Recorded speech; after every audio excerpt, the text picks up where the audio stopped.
Do you know that the survival rate for cancer can be as high as 19 to 95%? Yes.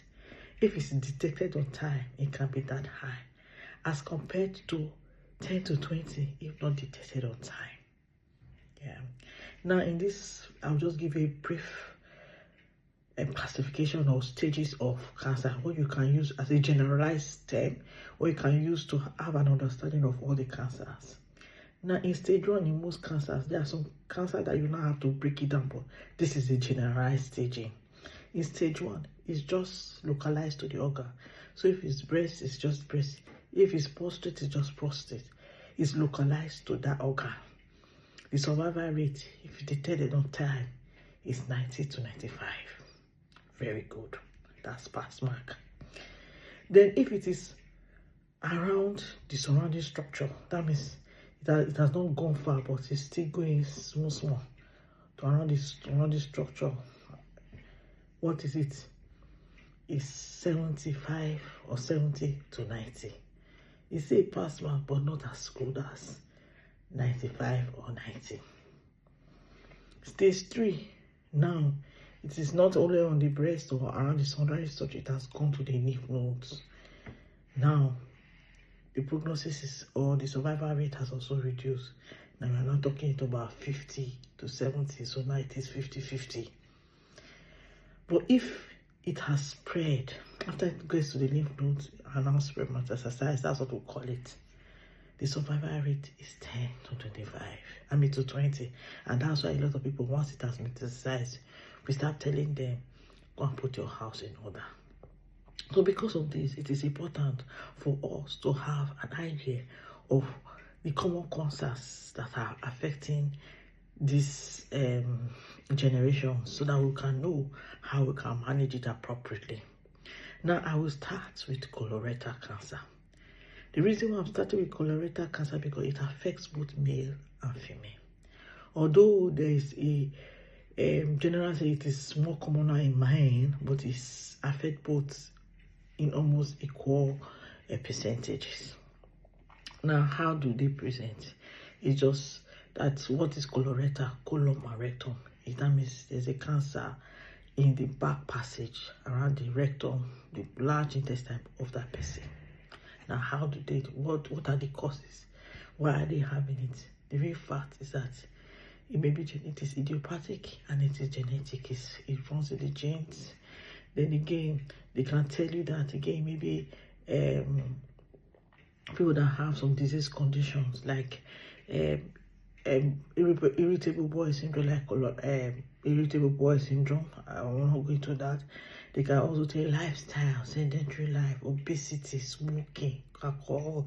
You see all those ones coming into play in these cases. Again and again, people will say diet. What do you eat? That's why they ask people to have a good bowel habit by eating a lot of fibers and reduce the number of red meat that you eat. And again, age, it is commoner in people that are over 50. So when you have anybody that's above 50, there's a probability, especially if cancer runs in the family. Now, how do they present? One, they may come with one I want you to know, which is very important, is that they may have blood in their stool. It is not normal to have blood in your stool. When a man or a woman that is above 50, you are seeing blood in your stool. Now, it is different from a normal diarrhea where you see blood. Those ones usually, or dysentery, they have mucus, what we call catarrh. But here, they just have blood. So when they're having blood in their stool, you know that you have to say, okay, let us go and screen for colorectal cancer. Then again, one thing that is very, very important is that they're having persistent, alternating diarrhea with constipation. Now, if your father, your mother is telling you, I'm constipated today, after about a week, you say, I'm having diarrhea. Then after about a week, you say, constipation again. It's alternating constipation and diarrhea. It is time for that person to be screened. I know of a family, I know of somebody that helped save the mother. The mother was having cost. That was the only symptom she was presenting. Alternating constipation and diarrhea, and then we're in medical school, and the person had just learned it. Till they teach us, and that was what saved us. So once remember, alternating diarrhea with constipation. Then there's blood in the stool.